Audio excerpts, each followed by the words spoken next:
Last night, I was working the graveyard shift at the old Riverside train yard control booth. It was my third week on the job, and I still hadn't gotten used to the isolation. The booth sat at the edge of the yard, a small, grimy box with flickering fluorescent lights and windows on all sides so you could monitor the tracks. The job was simple. Watch for incoming freight trains, flip the right switches, make sure nothing derailed.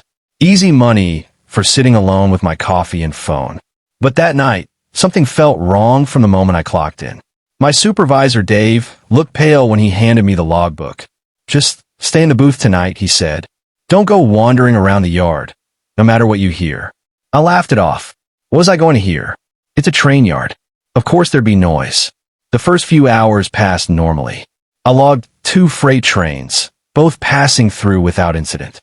Around 1 a.m., I decided to heat up my dinner in the small microwave. That's when I noticed something odd in the logbook. There were entries from previous nights, but several pages had been torn out. Not carefully removed, violently ripped, leaving jagged edges. I was staring at those torn pages when I heard it. Footsteps, crunching on the gravel outside. Slow, deliberate footsteps circling the booth.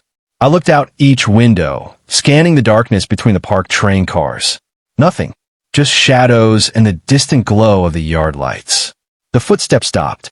I convinced myself it was just a maintenance worker, even though no one else was scheduled tonight.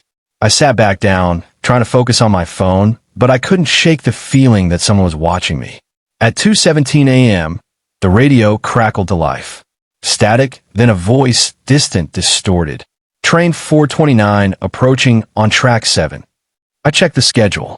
There was no train 429. There was no track 7. Our yard only had 6 tracks. I grabbed the radio. "Dispatch, this is Riverside Control. Can you confirm traffic?" More static. Then that voice again, clearer this time. "He's still in the booth." My blood ran cold. I spun around, checking every window. Still nothing. "Who is this?" I demanded into the radio. No response. Just the hum of dead air. I pulled up the security camera feeds on the old monitor. For cameras, covered different sections of the yard. Camera 1 showed the main gate, locked as expected.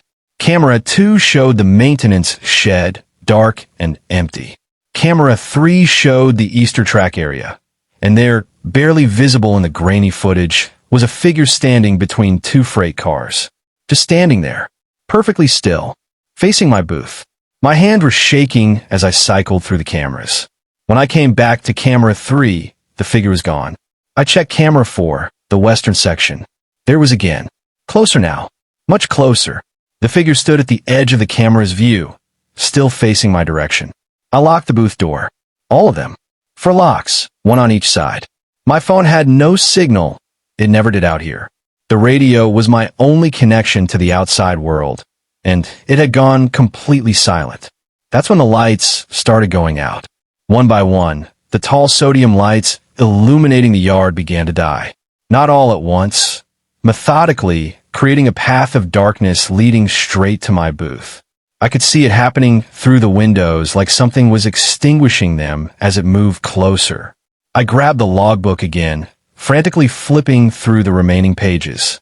There, in the margin of an entry from 2 months ago, someone had scrawled a message in red ink. "Don't look at track 7. Don't acknowledge it. It wants you to see it." But there was no track 7. I'd been here 3 weeks, walked this entire yard during training. 6 tracks. Only 6. I looked out the western window toward the oldest part of the yard where the abandoned freight cars sat rusting. And that's when I saw it.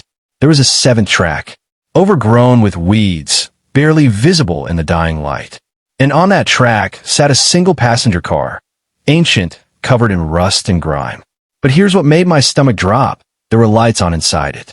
Dim, flickering lights, and shadows moving behind the filthy windows. The radio erupted with that voice again, but now it was multiple voices overlapping, desperate. "Train 429 approaching. Train 429 approaching. Train 429. I ripped the radio's power cord from the wall. The voices continued. The radio wasn't even connected anymore, but the voices kept screaming through the speaker. Something slammed against the booth's western door, then the northern door, then the eastern. All 3 doors, pounded simultaneously by something strong enough to make the entire structure shake. But when I looked out the windows, there was nothing there. Just darkness and those distant, flickering lights in the passenger car on track 7. I made a decision. I couldn't stay in the booth. I grabbed my keys, my phone, anything I could use as a weapon. I would run for my car, park 50 yards away at the gate. I unlocked the southern door, the only side that hadn't been struck. I counted to 3. 1, 2, 3. I burst out and ran. The gravel crunched under my feet as I sprinted through the darkness. Behind me, I heard something else running. Multiple footsteps. Fast. Getting closer. I didn't look back. Never looked back. I reached my car, fumbled with the keys, and threw myself inside. The engine started, thank God, and I floored it toward the gate. In my rearview mirror, I saw them. Figures. Dozens of figures pouring out of that passenger car on track 7, all of them running toward where I'd been. I crashed through the gate. It was already open, which should have been impossible, and didn't stop driving until I reached the highway. My phone suddenly had signal. I called Dave. He answered on the first ring, like he'd been waiting. "You're out?" he asked. "What the hell is going on? What is track 7? Long silence. Then, there was an accident. 30 years ago. A passenger train was diverted to our yard during a storm. Signal malfunction. It hit a freight car on what used to be track 7. Everyone on board died. 73 people. They removed the track, try to make people forget. But every few years, someone sees it. And when they do, what? When they do what? They become part of it. The logbook, those missing pages? Those were the people who saw track 7. The ones who didn't make it out. I quit that night. Never went back. But here's the thing that still keeps me up at night.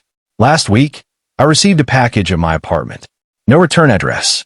Inside was a torn page from the logbook. My handwriting. My name. An entry I never wrote, dated for tomorrow night. It says, Train 429 approaching on track 7. I've been seeing it in my dreams now. That passenger car. Those flickering lights. And every night they get a little brighter. A little closer.